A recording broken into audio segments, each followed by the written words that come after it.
So I have a podcast. It's called Uncommon Grounds. It comes out weekly on Wednesdays at 12 p.m. Eastern Standard Time. We just released our second episode covering the TikTok ban, the ceasefire in the Middle East, the Trump cabinet, and a heated or spirited debate on how well Trump will do in his second term that encompassed a wide range of his policies. The link to that is in my description to my Substack if you want to check that out. It's also on Spotify or Apple if you prefer listening there. But I thought we could use a couple clips from this to discuss things relevant right now to politics, especially to Trump and what we discuss on this channel, starting with his plan to cut the income tax and replace it with tariffs. It funds mainly it funds transportation, infrastructure, and then a little bit of education. Education is mostly funded by property taxes, but the income tax goes towards it a little bit, but mainly transportation and infrastructure. So like roads, public transportation, again, things that lower income people rely on, who would also be the smallest beneficiaries of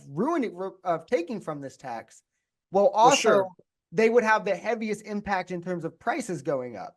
So these people would absolutely be getting stepped on, so that $80,000 family, so that So taxes and tariffs are obviously something we discussed heavily, as Trump's tax cuts are probably his top priority outside of immigration, and I thought this part made it pertinent, the focus for those on the right when it comes to these kinds of discussion, where he's largely stating that for him, the income tax would be nice because making, say, $80,000 a year, he would net back around $16,000, which sounds good if you're viewing it in like a more selfish sense and you're not really thinking, which, as I point out, when you dive into later, how it further burdens the lower class to really only significantly help those with larger income, of whom need the help less. We should be burdening them to help those who need the help, right? Because the bottom half of taxpayers pay around 3% in federal income tax. This is pennies back on the dollar they would get, right? Nowhere near $16,000, $80,000 is far from the average.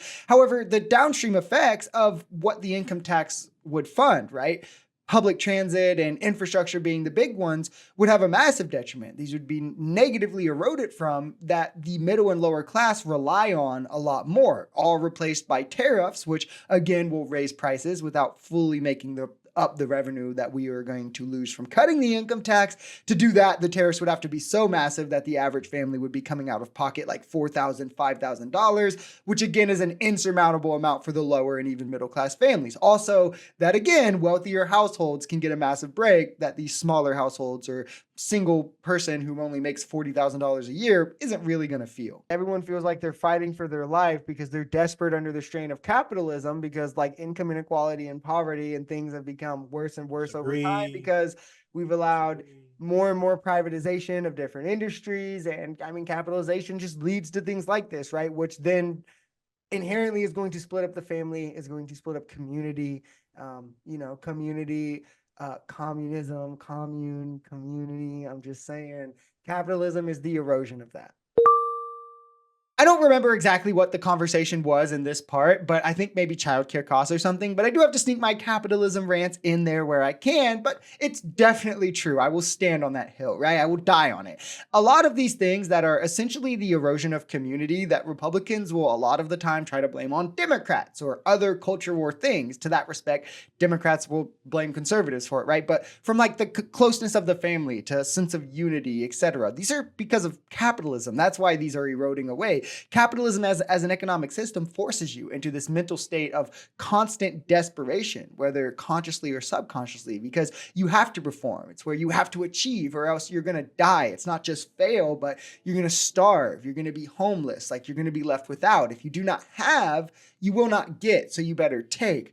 This also makes people less willing to give.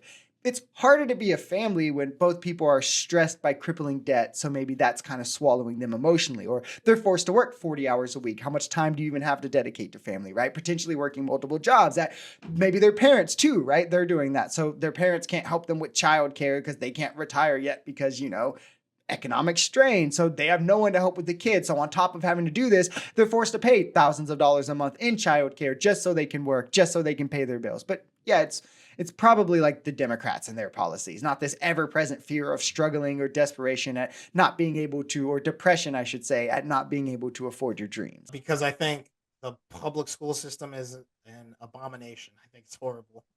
I think it's absolutely horrible. First off, I don't think we should have public schools. I know, radical take. I think we should return to tradition. I think, weird take, people should teach their own kids, raise their own children.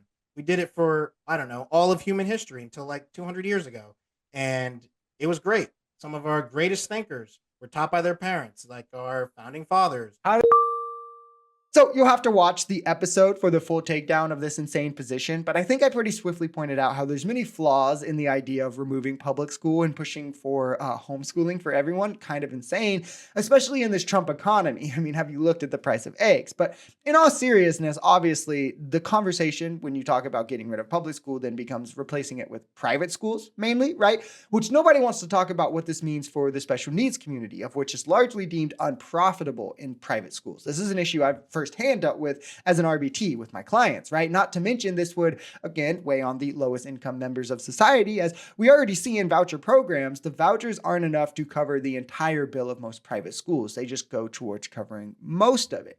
So families are forced to either then foot the difference.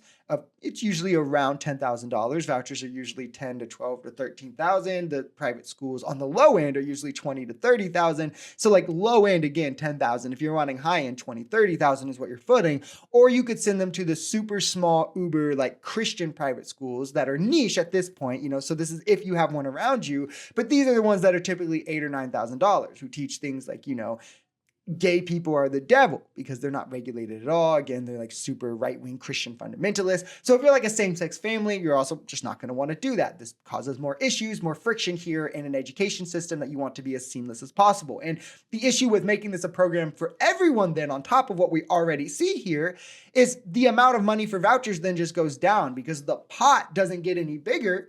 You're just adding more people to it, which spreads it out even thinner.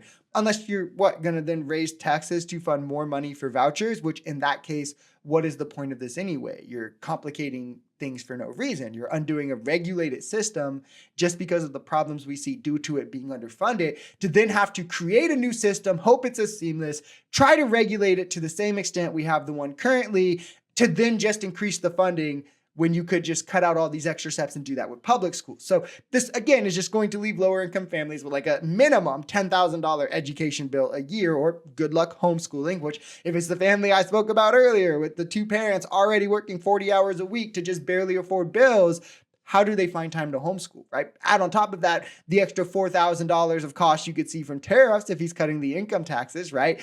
The increased medicine costs from the Trump executive orders we've already seen. And this expensive economy suddenly just got a whole lot more expensive under the guy who's supposed to fix it all.